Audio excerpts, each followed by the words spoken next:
شخص یہ 2 آیتیں رات کو سونے سے پہلے پڑھ لیتا ہے، اللہ رب العالمین اسے ہر قسم کی شر، فتنے، فساد، جادو، جنات اس سے محفوظ فرما لیتے ہیں۔ الحمدللہ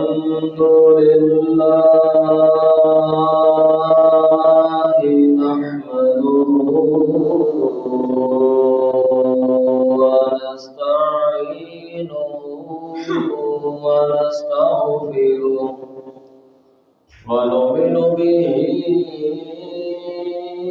ونتوكل عليه ونعوذ بالله من شرور أنفسنا ومن سيئات أعمالنا،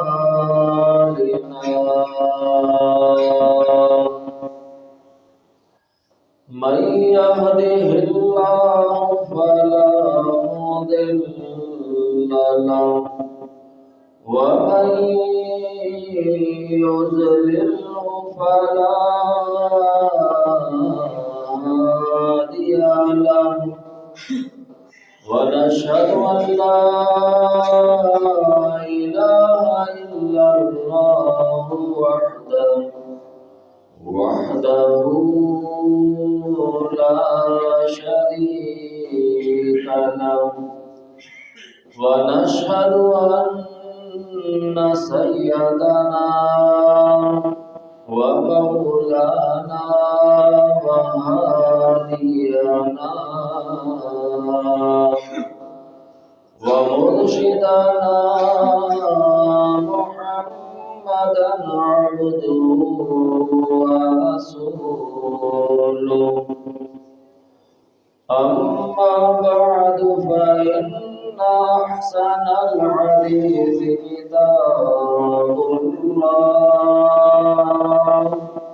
وأحسن الهدي هدي محمد صلى الله عليه وسلم، وشر الأمور محدثاتها وكل محدثة بدعة وكل بدعة ضلالة وكل ضلالة في النار.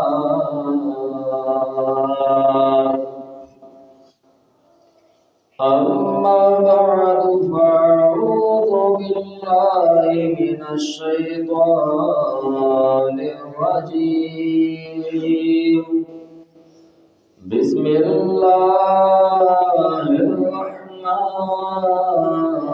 الرحيم.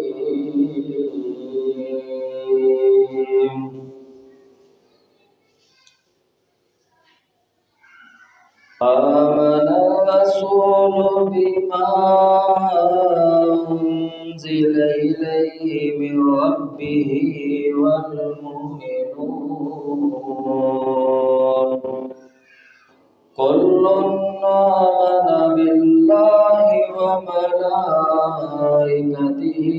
وكتبه ورسله لا نفرق بين أحد من رسله وقالوا سمعنا وأطعنا غفرانك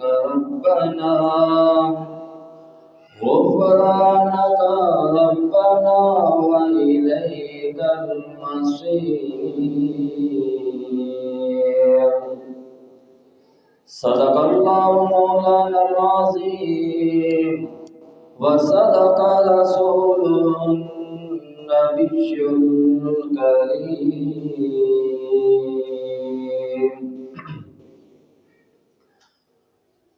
میں تو نادان ہی تھا، دانستہ بھی کیا کیا نہ کیا،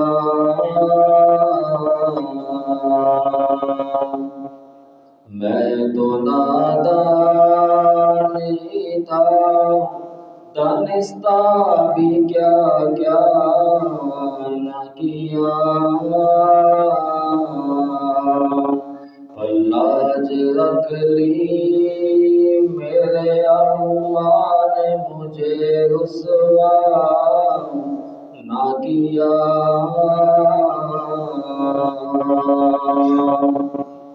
اللہم صلی علی محمد وعلی آل محمد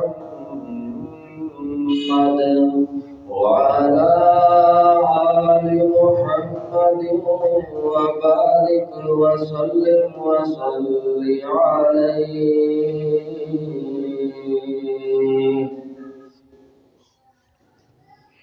حمد و ثنا اللہ جل جلالہ کے لیے، درود و سلام امام الانبیاء حبیب خدا، فخر انسانیت، محسن اعداء یعنی دشمنوں کے بھی محسن، پتھر مارنے والوں کو دعائیں دینے والے پیغمبر اعظم، امام اعظم، ہادی اعظم، مرشد اعظم اور پوری دنیا کے قائد اعظم جناب محمد رسول اللہ صلی اللہ علیہ وآلہ وسلم کے لیے، پیارے پیارے بھائیوں، دوستوں، بزرگوں، قابل صد احترام ماں و بہنوں، عزیز طلبہ کرام و معززات طالبات، دعائے اللہ مالک الملک اپنی رضا و رحمت کے ساتھ ہم سب کا جمعۃ المبارک کی اس اول گھڑی میں جمع ہونا سننا سنانا قبول منظور فرمائے۔ جو قرآن و حدیث بیان کیا جائے، اللہ احکم الحاکمین ہم سب کو عمل کی توفیق عطا فرمائے۔ سورہ بقرہ کی آخری 2 آیات، ان آیات کی شان، ان کا مقام بے پناہ زیادہ ہے۔ اللہ رب العالمین کے یہاں ایک خاص اہمیت رکھتی ہیں سورہ بقرہ کی یہ 2 آیاتیں۔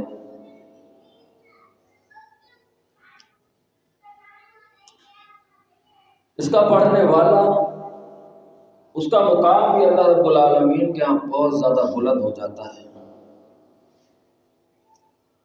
اپنے نبی علیہ الصلوۃ والسلام فرماتے ہیں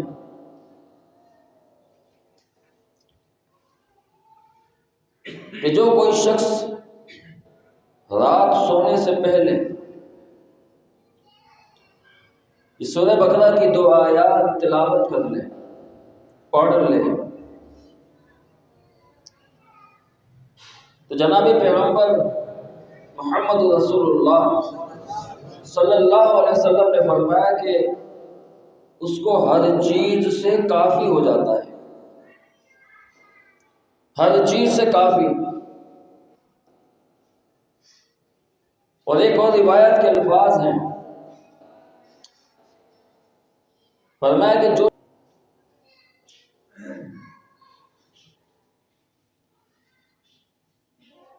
اس سے معلوم چلتا ہے کہ یہ آیات اللہ تعالیٰ کے کتنی اہمیت کے حامل ہیں، کس قدر زیادہ مقام ہے اللہ تعالیٰ کے ہاں اس کا۔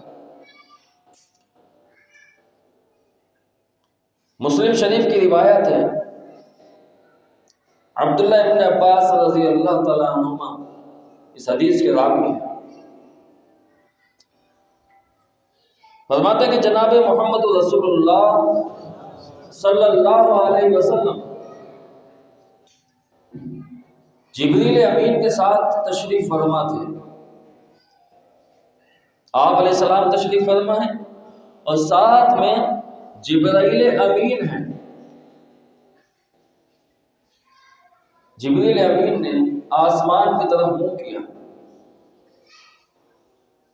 نبی علیہ السلام نے بھی ان کو جب دیکھا کہ آپ نے آسمان کی طرف منہ کیا ہے، تو نبی علیہ السلام نے بھی آسمان کی طرف منہ کیا۔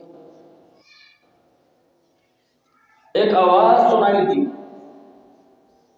نبی علیہ السلام نے پوچھا کہ جبریل یہ آواز کیسی ہے؟ جبرائیل امین نے فرمایا کہ اے اللہ کے نبی جی، آج آسمان کا وہ دروازہ کھلا ہے جو آج سے پہلے کبھی نہیں کھلا۔ جب سے کائنات بنی ہے، آسمان و زمین بنے، تب سے لے کے اور اب تک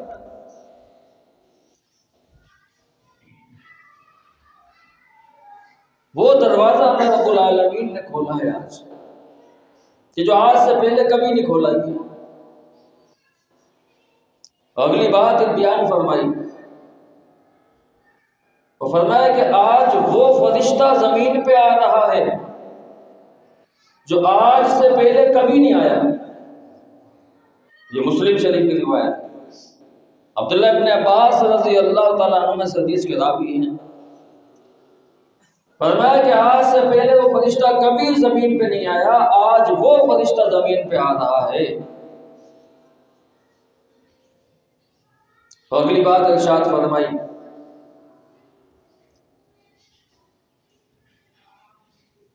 کہ وہ فرشتہ آپ کو سلام کے لیے آ رہا ہے، آپ پہ سلام پیش کرنے کے لیے آ رہا ہے۔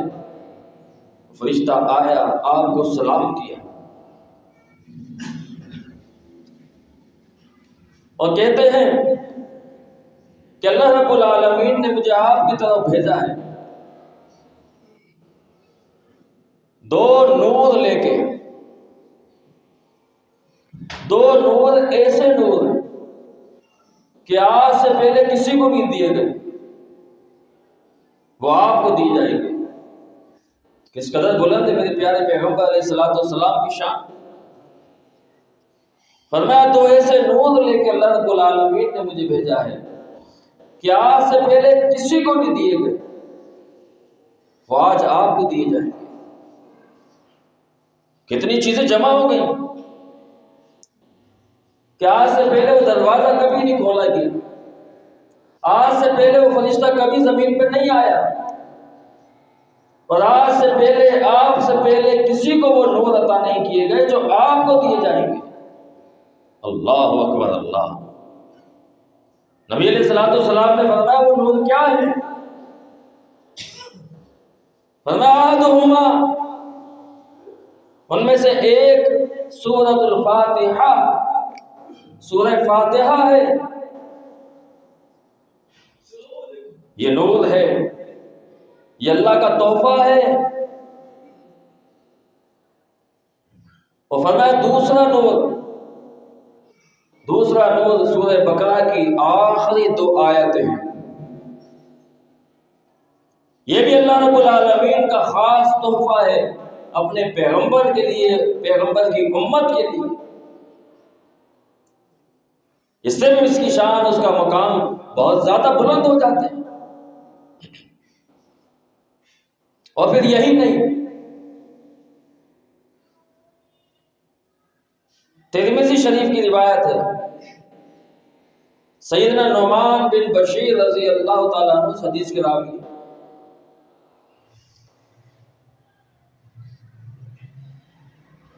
فرماتے ہیں کہ نبی علیہ الصلوۃ والسلام نے فرمایا کہ یہ سورہ بقرہ، اس کی آخری 2 آیتیں، اس کا پڑھنے والا ہر قسم کے شر سے محفوظ ہو جاتا ہے، ہر چیز سے کافی ہو جاتا ہے۔ مطلب انسان کس قسم کے بھی شر سے بچنے کے لیے کچھ بھی اعمال انجام دیتا ہے، کچھ پڑھتا ہے، عمل کرتا ہے کہ میں اس جادو سے بچ جاؤں، جنات سے بچ جاؤں، شر سے بچ جاؤں، فتنے سے بچ جاؤں، تو فرمایا جو بندہ یہ آخری 2 آیتیں پڑھ لے گا، اسے یہ ساری چیزیں پڑھنے کی ضرورت ہے بھی نہیں، یہی اللہ کے حکم سے اسے بچا لے گی۔ اور پھر نبی علیہ الصلوۃ والسلام کو آپ کا علم ہے معراج ہوتی ہے، واقعہ معراج ہوا، بڑا تفصیلی واقعہ ہے۔ آپ علیہ الصلوۃ والسلام کو آسمان پہ بلایا جاتا ہے، نبی علیہ الصلوۃ والسلام آسمان پہ گئے، آسمان 7 آسمان نظارہ کرنے کے بعد عرش معلیٰ تک پہنچے، کہ جہاں پہ اللہ رب العالمین کا عرش تھا، اس مقام پہ اللہ رب العالمین نے آپ کو 3 تحفے دیے، 3 تحفے۔ ان 3 تحفوں میں ایک تحفہ سورہ بقرہ کی آخری 2 آیتیں تھیں۔ تحفہ فرمایا میرے اور آپ کا محبوب جناب محمد صلی اللہ علیہ وسلم کو واقع معراج ہوتا ہے، جبریل امین دنیا سے لے کے آسمان کی طرف سفر فرما رہے ہیں۔ پہلا آسمان آیا، دوسرا آسمان، تیسرا آسمان، چوتھا، پانچواں، چھٹا، ساتواں آسمان کراس کرنے کے بعد اللہ رب العالمین کا عرش آ جاتا ہے، عرش معلیٰ آ جاتا ہے۔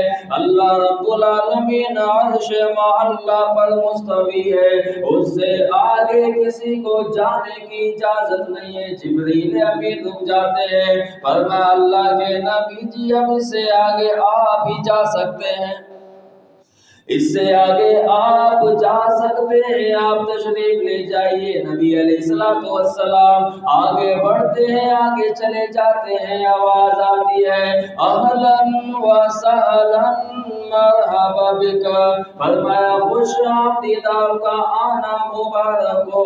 فرمایا ہم آپ کو تحفہ دینا چاہتے ہیں۔ وہ تحفہ کیا ہے؟ وہ 3 تحفے آپ نے اپنی امت کے لیے لے کے جانے ہیں، ان میں سے ایک تحفہ سورۃ الفاتحہ کا ہے۔ یہ سورۃ الفاتحہ اللہ رب العالمین نے آسمان پہ بلا کے عطا فرمائی ہے۔ دوسرا تحفہ اللہ رب العالمین نے فرمایا کہ سورہ بقرہ کی آخری 2 آیات ہیں، یہ آخری 2 آیات بھی اللہ رب العالمین نے آسمانوں پہ بلا کے عطا فرمائی ہے۔ اور تیسرا تحفہ پیارے پیغمبر کو دیا گیا، وہ یہ کہ آپ کی امت میں سے جو انسان شرک نہیں کرے گا، شرک سے بچ جائے گا اور پھر اس حال میں مر جائے گا، اس کا خاتمہ ہو جائے گا کہ اس نے کبھی بھی شرک نہیں کیا ہوگا، اللہ کے ساتھ کسی کو ملایا نہیں ہوگا، اللہ رب العالمین کو سب سے بڑا جانا ہوگا، اللہ کو خالق مانا ہوگا، اللہ کو رازق مانا ہوگا، اللہ کو مشکل کشا حاجت روا مانا ہوگا، اس نے شرک نہیں کیا ہوگا، اس پہ مر جائے گا، اللہ رب العالمین اسے معاف فرما کے جنت میں ڈال دیا جائے گا۔ اگر اس کے گناہ بھی ہوں گے لیکن اس نے شرک نہیں کیا ہوگا، آسمان سے لے کے زمین تک اس کے گناہ پھیلے ہوئے ہوں گے لیکن اس نے شرک نہیں کیا ہوگا۔ فرمایا ایک تحفہ پیارے پیغمبر یہ بھی آپ کے لیے امت کے لیے ہے کہ آپ لے جائیے کہ جس نے شرک نہیں کیا ہوگا، اگرچہ کتنے ہی گناہ کیوں نہ کیے ہوں، اللہ رب العالمین قادر ہے اسے معاف کر کے جنت میں ڈال دے گا۔ سبحان اللہ۔ یہ 3 تحفے جناب محمد رسول اللہ صلی اللہ علیہ وسلم کو معراج کی رات آسمانوں پہ ملتے ہیں، اور ان میں سے ایک تحفہ محترم بھائیوں، یہ سورہ بقرہ کی آخری 2 آیات ہیں۔ بے شمار روایت، بے شمار احادیث اس کے فضائل، اس کے مناقب بیان کرتی ہیں، اور پھر ایک روایت کے اندر یہ بھی الفاظ آتے ہیں کہ سورہ بقرہ یہ تجدید ایمان ہے، لازمی رات کو سونے سے پہلے سے پڑھا جائے، تجدید ایمان ہوتا ہے اس سے، دن بھر میں ایمان کمی بیشی کا شکار رہتا ہے۔ جب ایک بندہ مومن رات سونے سے پہلے سے پڑھ لے، اس کا ایمان تازہ ہو جاتا ہے، اور تازہ ایمان لے کے سوتا ہے۔ جب تازہ ایمان لے کے سوئے گا تو تازہ ایمان لے کے اٹھے گا۔ اگر باسی ایمان لے کے سوئے گا، فاسد ایمان لے کے سوئے گا، ناقص ایمان لے کے سوئے گا، کمی بیشی والا ایمان لے کے سوئے گا، جس طرح آج ہمارا معاشرہ ہے، خرافات بڑی ہوئی ہے، نافرمانیاں بڑی ہوئی ہیں، دن و رات میں کتنے ہی گناہ سر انجام دے دیے جاتے ہیں اور اسی حال میں بندہ بھی سو جاتا ہے۔ جو آداب نبی علیہ الصلوۃ والسلام نے سونے کے ذکر فرمائے ہیں، عمل الیوم واللیلہ، دن و رات کے جو اعمال ہیں، ان اعمال میں، ان آداب میں آپ علیہ الصلوۃ والسلام نے سونے کے آداب ذکر فرمائے ہیں۔ کتنے ایسے احباب ہیں، کتنے ایسے دوست ہیں، کتنے ایسے ساتھی ہیں کہ جو وہ آداب ملحوظ رکھتے ہیں، سونے سے پہلے باقاعدہ اہتمام کرتے ہیں، ان کو پڑھتے ہیں، ان کو عمل میں لے کے آتے ہیں، اور اکثریت تو ان سے بالکل ہی غافل ہوتی ہے۔ تو فرمایا سونے سے پہلے تجدید ایمان بھی ضروری ہے، ان آیات کا پڑھنا۔ اور ایک اور روایت کے الفاظ ہیں کہ جو مستقل اسے اپنا وظیفہ بنا لے، سورہ بقرہ کی یہ آخری دو آیات مستقل اپنا وظیفہ بنا لے، اللہ اکبر، فرمایا اللہ رب العالمین کبھی اس کو رزق کی کمی نہیں ہونے دیتا، کبھی رزق کے حوالے سے پریشان نہیں ہوگا، اللہ رب العالمین اسے وافر رزق عطا فرمائیں گے جو اسے مستقل اپنا وظیفہ بنا لے۔ مطلب کہ لازمی رات کو سونے سے پہلے پڑھے، کچھ بھی ہو جائے سونے سے پہلے لازمی پڑھ کے سوئے، اللہ رب العالمین کبھی فکر و فاقہ میں مبتلا نہیں کرے گا، ہاتھ کشادہ رہے گا، رزق کشادہ رہے گا، یہ مانگنے والا نہیں بلکہ بانٹنے والا بنے گا۔ اور ایک اور روایت کے الفاظ ہیں محترم بھائیوں، ترمذی کے اندر یہ روایت موجود ہے، سیدنا نعمان بن بشیر رضی اللہ تعالیٰ عنہ فرماتے ہیں کہ جناب محمد رسول اللہ صلی اللہ علیہ وسلم نے فرمایا کہ جو انسان یہ کلمات سورہ بقرہ کی یہ آخری دو آیات پڑھ کر اللہ رب العالمین سے جو تقاضا رکھے گا، اللہ رب العالمین سے جو سوال کرے گا، اللہ رب العالمین اس کی دعاؤں کو قبول فرمائے گا۔ صحیح ترین روایات ہیں۔ ہم کہتے ہیں کہ جناب ہماری دعائیں قبول نہیں ہوتی، آئیے ان اعمال کو انجام دیجیے کہ جو مسنون اعمال ہیں، جب وہ اعمال انجام دیے جائیں گے تو اللہ رب العالمین کے یہاں قابل قبول بھی بنیں گے۔ فرمایا جو شخص اپنی دعاؤں کے اندر اس کو وظیفہ بنا لیتا ہے، اللہ رب العالمین سے دعائیں کرنا چاہتا ہے، سوال کرنا چاہتا ہے، کوئی بھی حاجت کوئی بھی تقاضا رکھنا چاہتا ہے، اپنی دکھ اپنی بیماری کا معاملہ رکھنا چاہتا ہے، حالات کی حالاتیوں سے پریشانیوں سے پریشان ہے، حالات کی وجہ سے پریشان ہے، کاروبار کی وجہ سے پریشان ہے، عیال کا معاملہ ہے یا اولاد کا معاملہ ہے، اللہ رب العالمین سے دعائیں کر رہا ہے، اگر وہ یہ کلمات پڑھ کے اپنی دعاؤں کو ملاتا ہے، اللہ کے سامنے تقاضا رکھتا ہے، تو اللہ رب العالمین اس کی دعاؤں کو قبول فرمائے گا، کبھی بھی رد نہیں فرمائے گا۔ اس انداز سے دعا مانگی تو جائے۔ اب مسئلہ یہ ہے کہ یہ دو آیاتیں بھی ان کا یاد کرنا بڑا مسئلہ ہے کہ جناب ہم یاد کیسے کریں۔ شوق انسان کو بہت سی چیزیں یاد کروا دیتی ہے، بہت سی چیزیں انسان یاد کر لیتا ہے شوق سے، ذمہ داری ادا کرتے ہوئے، ذمہ داری سمجھتے ہوئے۔ بہت سی اتنی خطرناک چیزیں ہیں جو عام جام بندہ سمجھ بھی نہ سکے، انہیں وہ بھی یاد کر لیتا ہے، کیونکہ شوق ہوتا ہے، ذمہ داری ہوتی ہے۔ پاس ورڈ یاد کر لیتا ہے، کوڈ ورک یاد کر لیتا ہے کہ جناب یہ اکاؤنٹ ہے بینک کا، یہ اس نے یاد کیا ہوا ہے، بینک کا اکاؤنٹ۔ جاہل سے جاہل بھی ہے، ان پڑھ ہے، بینک کا اکاؤنٹ اسے یاد ہے، اسے پتا ہے کہ اگر بینک کا اکاؤنٹ بھول گیا تو بڑی پریشانی ہو جانی ہے، وہ مشکل ترین اکاؤنٹ بھی یاد کر لیتا ہے، ای میل بھی یاد کر لیتا ہے، جی میل بھی یاد کر لیتا ہے۔ یہ سب ذوق ہے، شوق ہے، ذمہ داری ہے۔ اگر اسی ذمہ داری کے ساتھ، اسی ذوق کے ساتھ، اسی شوق کے ساتھ یہ سورہ بقرہ کی آخری 2 آیات پڑھی جائیں، تلاوت کی جائیں، ان کو اپنا معمول بنا لیا جائے،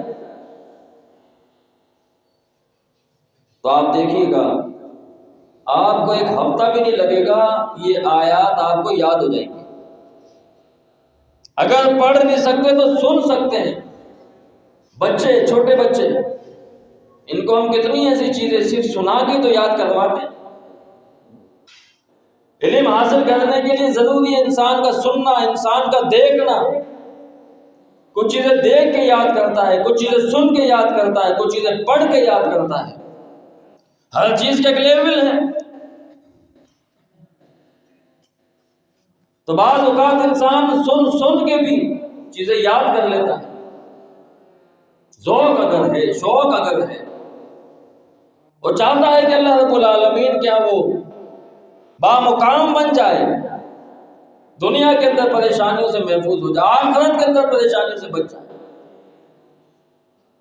وہ نور جو پیارے پیغمبر علیہ السلام کو دیا گیا وہ میں حاصل کرنے والا بن جاؤں، اگر یہ چاہتا ہے تو پھر اسے پڑھنا پڑے گا، اسے سننا پڑے گا، اپنا ایک معمول، اپنا ایک مسلسل عمل بنانا پڑے گا۔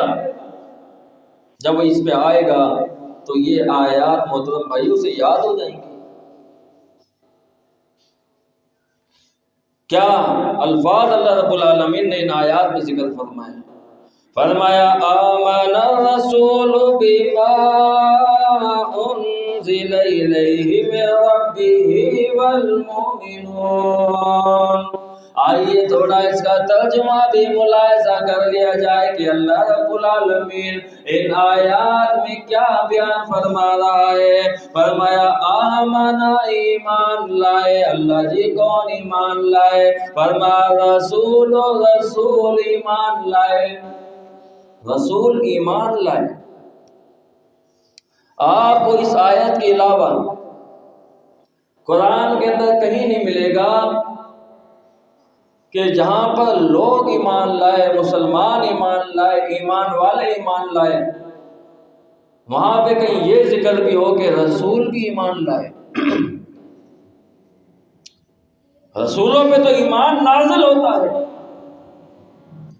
رسولوں پہ تو ایمان لایا جاتا ہے، لیکن اس آیات کی آپ اہمیت دیکھیں کہ پورے قرآن میں کہیں ایسا الفاظ نہیں ملے گا، اس آیات میں الفاظ مل رہا ہے کہ رسول ایمان لائے۔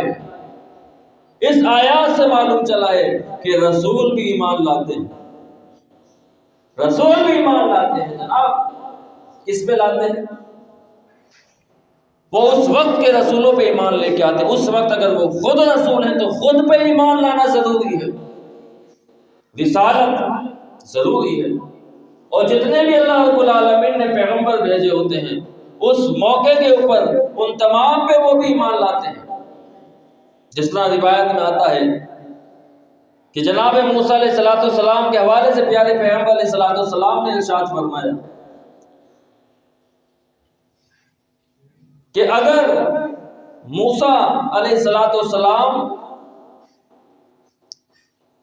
میری اس شریعت میں آ جائیں اور تم مجھے چھوڑ کر ان کے پیچھے لگ جاؤ، لا ضللتم عن سواء السبیل، تو تمہارے گمراہ ہونے میں کوئی شک باقی نہیں رہ جائے گا۔ نبی کے مقابلے میں بھی نبی ہے، لیکن پیارے پیغمبر علیہ السلام فرمانا کہ مجھے چھوڑ کے اس نبی کے پیچھے لگ جاؤ، کیونکہ شریعت ابھی مجھ پہ نازل ہوئی، مجھ محمد صلی اللہ علیہ وسلم کو چھوڑ کر ایک وقت کے نبی جناب موسیٰ علیہ السلام کے پیچھے لگ جاؤ، حالانکہ وہ نبی نہیں اس موقع کے اوپر لیکن نبی تھے۔ لا ضللتم عن سواء السبیل، تو تمہارے گمراہ ہونے میں کوئی شک نہیں۔ کیا کرنا پڑے گا؟ کہ اگر موسیٰ علیہ السلام زندہ ہو کے آ جائیں، اس سے کیا معلوم چلا؟ الفاظ دیکھیں کہ جب ایک بار اللہ رب العالمین دنیا سے اٹھا لیتا ہے پھر دوبارہ دنیا میں بھیجتا نہیں ہے، اللہ کا قانون ہے۔ یہ بات الگ ہے کہ کچھ چیزیں خاص اور خاص ہو جائیں، جس طرح عیسیٰ علیہ السلام کو اٹھایا ہے تو دوبارہ اللہ رب العالمین نزول کو فرمایا اگر موسیٰ لو کان موسیٰ حیا، اگر موسیٰ علیہ السلام زندہ ہو کے آ جائیں تو ان کو بھی میرے اوپر ایمان لانا پڑے گا، ان کو بھی مجھ پہ ایمان لانا پڑے گا۔ معلوم یہ چلا کہ نبی بھی ایمان لاتے ہیں، رسول بھی ایمان لاتے ہیں، پیغمبر بھی ایمان لاتے ہیں۔ فرمایا آمن الرسول بما انزل الیہ من ربہ والمؤمنون، ایمان لائے رسول، ایمان لائے ہر اس چیز کے اوپر جو نازل کیا گیا ہے ان کے اوپر، ان کے رب کی طرف سے، ان کے رب العالمین کی طرف سے جو بھی کچھ نازل کیا گیا ہے ان تمام چیزوں پہ ایمان لائے کہ اللہ جی آپ کی طرف سے نازل شدہ ہے، ہم اس پہ ایمان لاتے ہیں۔ جناب محمد رسول اللہ بھی اس بات پہ ایمان لائے کہ میں محمد رسول اللہ ہوں، میں رسول اللہ ہوں، میرا اللہ پہ ایمان ہے۔ فرمایا کہ آپ نہیں بلکہ تمام امام و ایمان والے بھی اس بات پہ ایمان رکھتے ہیں، والمؤمنون، ایمان والے بھی اس پہ ایمان لے کے آئیں گے۔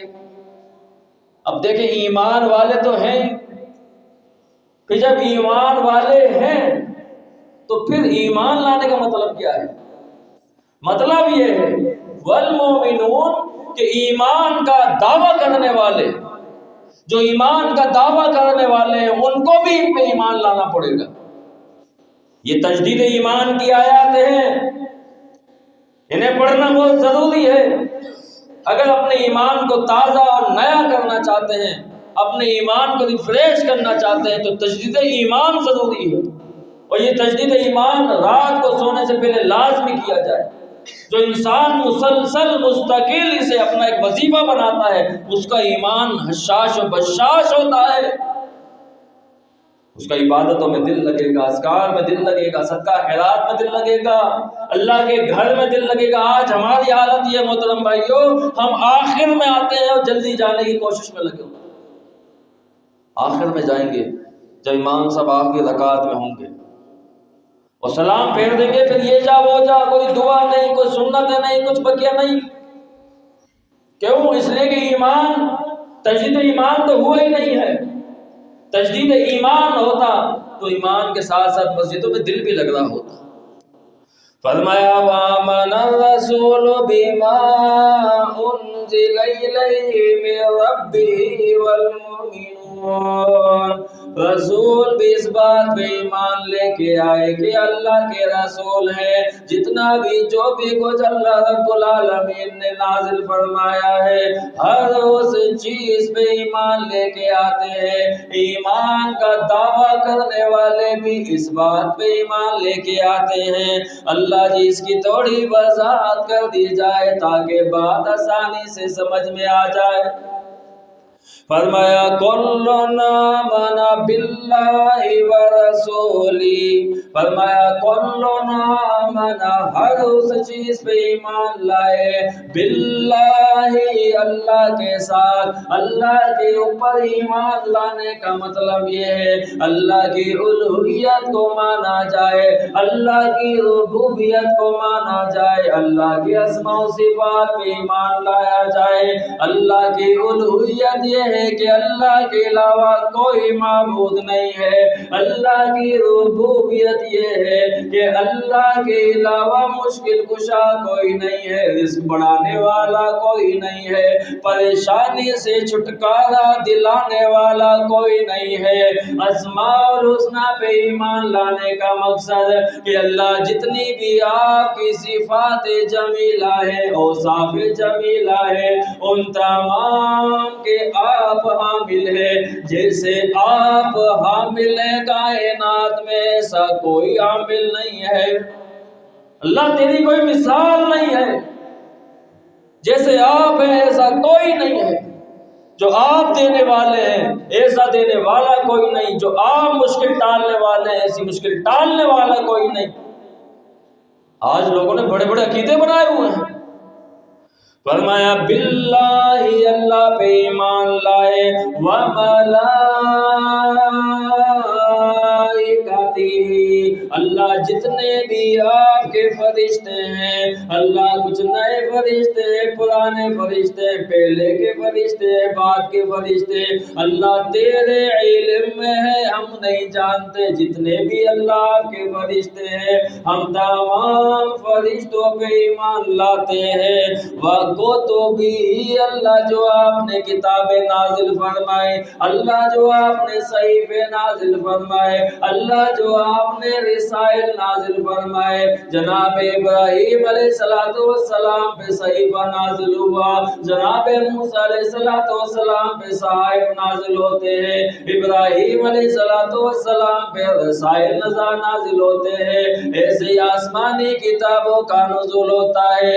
جناب داؤد علیہ السلام پہ اللہ رب العالمین نے زبور نازل فرمائی، جناب موسیٰ علیہ السلام پہ توریت نازل فرمائی، جناب عیسیٰ علیہ السلام پہ انجیل کا نزول ہوتا ہے۔ میرے تیرے پیغمبر جناب محمد صلی اللہ علیہ وسلم پہ قرآن کا نزول ہوتا ہے۔ اللہ جی جتنی بھی کتابیں آسمانی کتابیں ہیں، آسمانی رسائل ہے، آسمانی صحیفے ہیں، ہم ہر ایک چیز پہ ایمان لاتے ہیں۔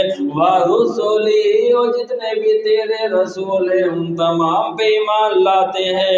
لَا نُفَرِّقُ بَيْنَ أَحَدٍ مِّن رُّسُلِهِ، اللہ جی ہم میں اس بات کی طاقت نہیں ہے کہ کسی کو کسی سے الگ کر دیا جائے، کسی کا مقام بلند کر دیا جائے، کسی کا مقام گھٹا دیا جائے، کسی کی فضیلت زیادہ بیان کر دی جائے، کسی کی اہمیت گھٹا دی جائے۔ نانا اللہ جی لا نفرق بین احد من رسولی، اللہ جی کسی میں ہم تفریق کے قائل نہیں ہے۔ جو فضیلت اللہ آپ نے نازل فرمائی ہے ایز اٹ از ہم اس پہ ویسے ہی ایمان لاتے ہیں۔ ایمان تجدید ایمان۔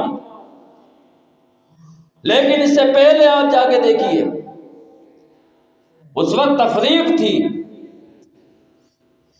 اہمیت گھٹائی جاتی تھی، بڑھائی جاتی تھی۔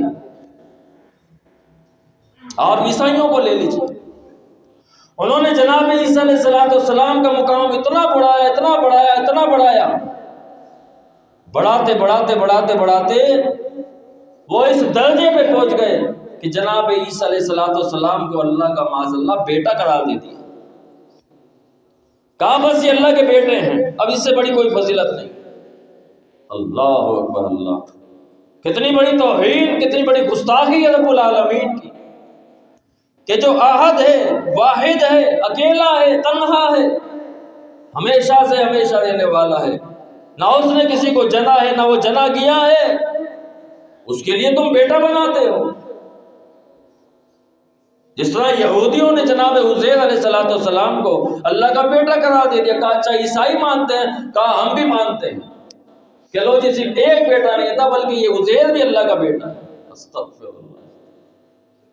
بعد میں آنے والے لوگوں نے کہا کہ صرف یہی نہیں بلکہ جتنے بھی فرشتے ہیں، جتنے بھی فرشتے ہیں تم نے بیٹے بنائے ہیں، ہم جتنے بھی فرشتے ہیں ان کو اللہ کی بیٹیاں بنا دیتے ہیں۔ استغفر اللہ۔ کہا یہ فرشتے اللہ کی بیٹیاں ہیں۔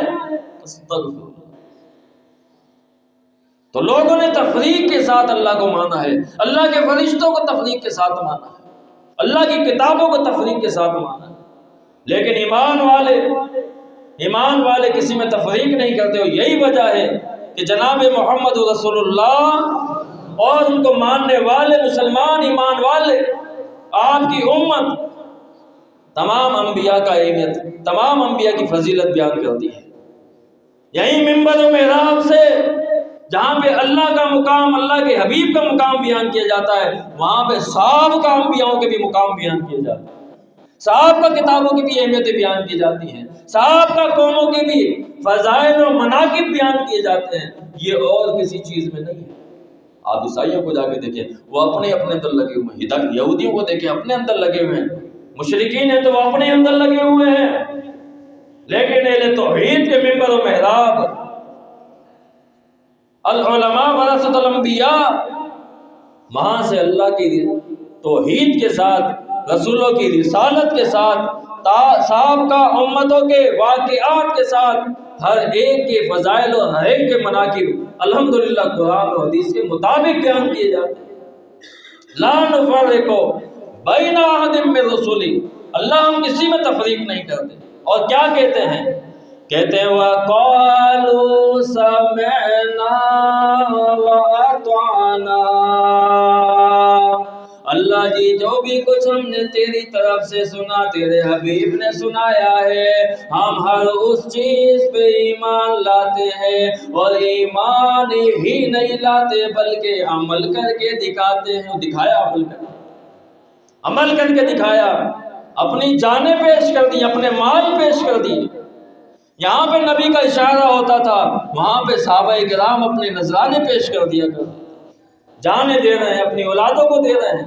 چھوٹے چھوٹے بچے لے کے آ جاتے تھے، اللہ کے نبی جس کو قبول کر لیجیے، لے جائیے، اسے ڈھال بنا دیجیے گا، یہ کس کام آئے گا جنگ کے؟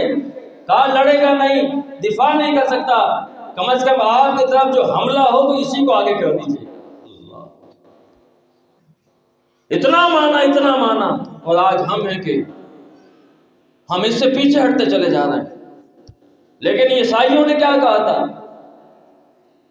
ہاں ہم نے سن لیا، سمعنا وعصینا، اور ساتھ ساتھ میں ہم نے انکار نہیں کر دیا. ان تمام چیزوں کو پر ایمان والے ایمان لاتے ہیں. وہ کہتے ہیں اللہ جی ہم نے سنا اور ہم نے مان لیا. اور ساتھ کیا کہتے ہیں؟ فرمایا غفرانک ربنا، اے اللہ ہماری بخشش فرما دیجئے، ہمیں معاف فرما دیجئے. جو کمی کوتاہی ہو جائے، جو لغزش ہو جائے، جو اللہ نافرمانی ہو جائے، جو جانے ہوئے انجانے طور پہ ہم سے گناہ ہو جائے، غفرانک ربنا، اے ہمارے رب ہمیں معاف فرما دیجئے گا. ربنا وَإِلَيْكَ الْمَصِيرُ. وہ اس بات پہ بھی ایمان رکھتے ہیں کہ مر جانے کے بعد آخر اللہ کے پاس حاضر ہونا ہے.